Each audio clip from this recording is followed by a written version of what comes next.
Hello everyone and welcome to Waffle Flower Crafts. It's Shannon here, and in today's video I'm going to be showing you how to use the Make a Fish die to create a fish Valentine. I'm going to be using these Waffle Flower products. First up is the Make a Fish stamp set. I'm going to be using that fantastic sentiment there in the middle. I'll also be using the possum stamp set. I'm just using that "you are" to complete my sentiment. I will create a background using the scenery die. I'm going to use that scalloped one. And then here's the Make a Fish die. I'm showing you how I actually have this die stored. I've divided each one of the 5 or 6 sections actually up. I used the guide here. This guide is wonderful. You can find it at waffleflower.com when you do a search for the Make a Fish die. This is listed with the product, and you can see how it has it really well organized and really easy to figure out which die pieces go into which section. And just to make it easier for me, I went ahead and separated the pieces and I store them in each one of the 6 sections. And I used that magnetic tape. I divided that tape up, or that magnetic background, and used that to keep each one of the 6 sections separate. So that's where I make things really easy for knowing what die gets what color, because each section gets a particular color. That's how it's divided. So you can see on this post-it note here, I've numbered each one of the sections, and then I wrote down the alcohol marker number that I'm using for that section. So for this is the first section, which it has that large fish die and the 2 smaller pieces. I have that as section 1. Here is section 2, so kind of the body and a part of the eye, and that's going to be my second shade. So and what I'm doing here, this is my white cardstock. I'm actually going to color this cardstock with these alcohol markers, and I am placing the dies here on the cardstock and then drawing a pencil, really light pencil, a circle around, or even actually tracing the dies themselves to outline where I need to color with my alcohol markers. And I'm doing it section by section because each section is a particular color in this fish. And that's going to be and then my final section here is just the eye, so that's going to be black. So that makes up all the 6 sections. So now that I've got it all circled or divided, I have this cardstock divided for each one of the 6 sections, I'm ready to color. And I did write a little number next to each section so I knew which one was which color. So this is section 1, and this is going to be my my first color that I have listed on that post-it note here. And I'm using my Ohuhu markers today. You could definitely use, if you have Copics, you can definitely use Copics. If you have lots of colored cardstock, you could definitely use colored cardstock and avoid this whole kind of outlining that I did. You can kind of avoid that if you use different colored cardstocks. I tried my colored cardstocks and I just didn't really like the colors that I had to choose from. I kind of had more options with my, especially with my Ohuhus, because you can get I have 80 of those because I bought the 80 pack. And so I'm just using those, and this is a good use for them since they don't blend too well. They're not so great for coloring, but they're great for this. Okay, so I went ahead and now I've already colored each one of the 6 sections, and now I'm going to actually die cut over these sections. So I'm taking the dies that correspond to that section. So these are the dies from that first top magnetic strip. They go into that first section, and then I'm going to move on down the line here, placing each one of these dies in the section. I did forget to mention here, but you do want to make sure you dry your if you're coloring with alcohol markers, any kind, you want to make sure you dry your cardstock really well before you run the dies and the cardstock through your die cutting machine. Otherwise, the paper's a little wet and it really sticks inside your dies. So just make sure you dry it very well before you die cut it. I just used a heat gun to dry the cardstock, and then I placed my dies on top and ran it through my die cutting machine. So now I'm just pulling out all the dies. Most of my cardstock stayed inside my die, which I like because it makes it a lot easier. I don't lose things. And then I just put the dies right back in their magnetic sections, so keeping everything nice and organized. And now I'm ready to start gluing. And I will pop out these die cuts as I need them. I like to actually start with this piece on the tail. I find that I this is a better piece to start with and not actually the body, which I would naturally gravitate to starting with is the body, but I found after making several of these it's best to start with this little like floral detail on the fishtail. Get it centered in there. There's little dot piercings like in the tail, then that floral detail matches up in there. So I like to get that lined up first, and then then I can get this body lined up. And that's kind of a little tip that I found for positioning.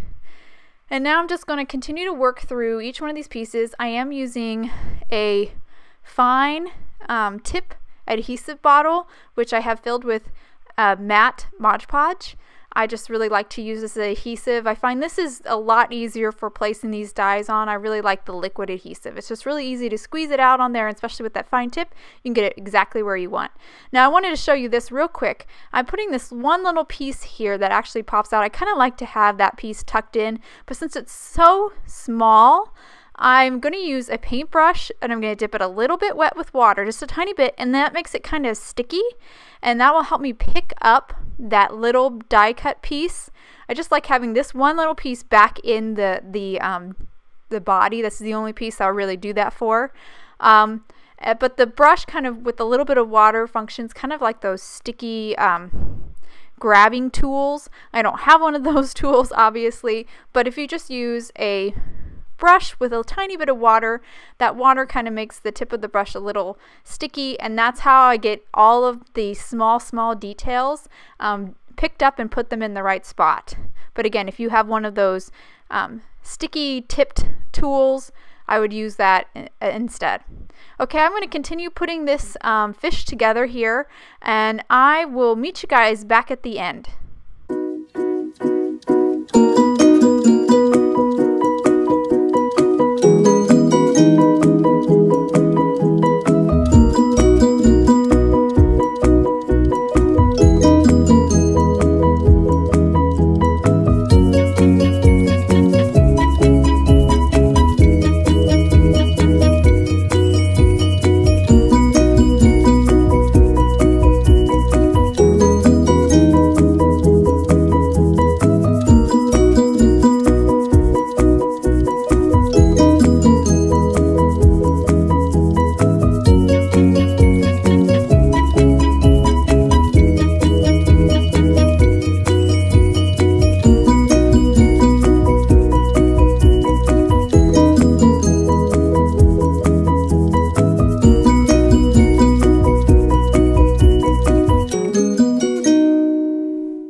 Alright, I'm back. I'm almost done here. I just want to draw attention to these flowers here.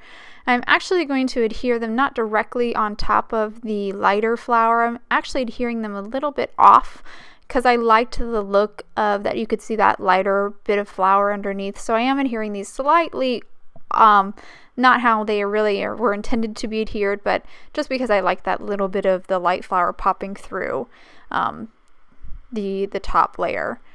I just have this last eye here. This is the 6th layer, so this is just this black eye. So I'm just going to pop that right on top and use my needle here to kind of get it right into place. And now this fish is, all the pieces are glued down and it's pretty much done. I have one more thing that I want to do just to, you know, give it that extra really like oomph.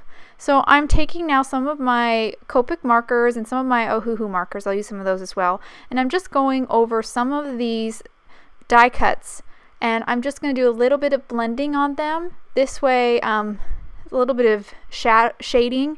I'm starting with like a darker shade, then a lighter shade, and then kind of blending with that lighter shade. Just a tiny bit here because they're very small little pieces, so you don't have to do some really like elaborate blending to get just a little bit of shading, and this will just pop those die cuts a little bit and give them a little bit more, make them a little bit more special. I'm just doing it here on these flowers, and that's pretty much it. And I'll hold it up here to the camera so you can see that little bit of shading that I did. It just really pushes these die cuts to the next level. You see how pretty that is, just a little bit of shading with my Copics at the end. And now this fish is pretty much done. So I'm going to now work on the background. I went ahead and cut some contact paper and die cut it with the kind of scalloped die from the scenery die set. I'm going to use the larger portion here because I'm going to use this to create kind of like waves on the background. So I'm going to remove the backing here on that contact paper, position it here on the lower portion of an A2 side folding, or actually it was a top folding card base, but I have it on its side. And I'm going to use New Fish and Pond, a Waffle Flower dye ink, and blend a little bit from the contact paper and out onto the card front. Just going to blend, and this is going to create basically kind of the look of waves. And I'm not going to blend the whole card front, just focusing mainly right at that where the waves of the contact paper meet the card front. And then once I blended it a little bit and out, because I do make it lighter towards the top, I will pick up the contact paper, move it on up, and create another wave. And I'm going to repeat this process till the whole card front has these waves on the front. And I just think this little bit of detail just adds a nice little bit more,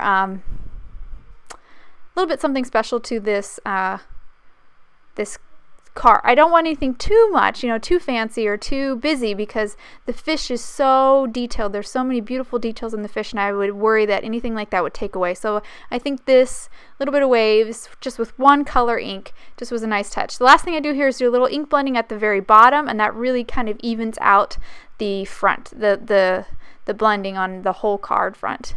Just that little bit of blending at the very bottom on that last wave, so it's not like stark white at the very base of the card front. So now I've got my fish in here I'm just using to help me align, and I've already got my sentiment all lined up. I'm going to use 2 Distress Oxides to kind of do a gradation on my sentiment. I'm going to start with this picked raspberry, and I'm going to basically ink up almost all of the sentiment here. Put some white cardstock underneath so you can kind of see what I'm doing.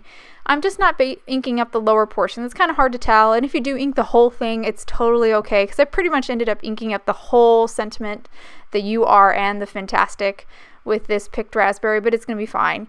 I just stamped it twice so it's nice and bold, and now I'm going to ink up, this is where you want to be a little bit more careful. I'm going to only ink up the lower portion of the Fantastic, and this is just going to create kind of like a gradation. It's hard to see right here on camera, but when I'm done stamping it the second time here in this Candied Apple Distress Oxide, I'll hold it to the camera, and I think you'll see it a little bit better when I hold it up. Or, okay, I won't hold it up. I'll hold it up when it's all done. Alright, so I've already added foam tape to the back of the fish, and this is just going to give it a little bit more dimension. I'm going to peel off the backing on this foam tape here, and then I will stick it down just above my sentiment on my card front. This is practically a single layer card except for the foam tape that I add on the back of this fish. So it's a pretty simple card, and again, just because that fish is so ornate and so beautiful, I kept everything pretty simple so the focus stays on that gorgeous fish. So the last thing I'm going to do here is take some of these enamel accents. This is by Ranger. This is a black one. I'm just going to add a little dot on the fish's eye here just to get a little bit more dimension, and just it adds a nice like shine and just again a nice little detail. Just going to add one little dot here, and then this card is done. I'll hold it up here in the camera, and hopefully you can see that sentiment has a little bit of, yeah, you can see a little bit better here the gradation on that sentiment, and then the beautiful dimensional eye with the enamel accents. And that is all done. And I did make another one here because I always make 2. I have to test everything out before I show you guys. I hope you guys enjoyed my video today. If you want any more information on the products I use, please visit waffleflower.com, and you can follow us on YouTube, Instagram, and Facebook for more creative ideas. Thanks for watching. Have a wonderful day.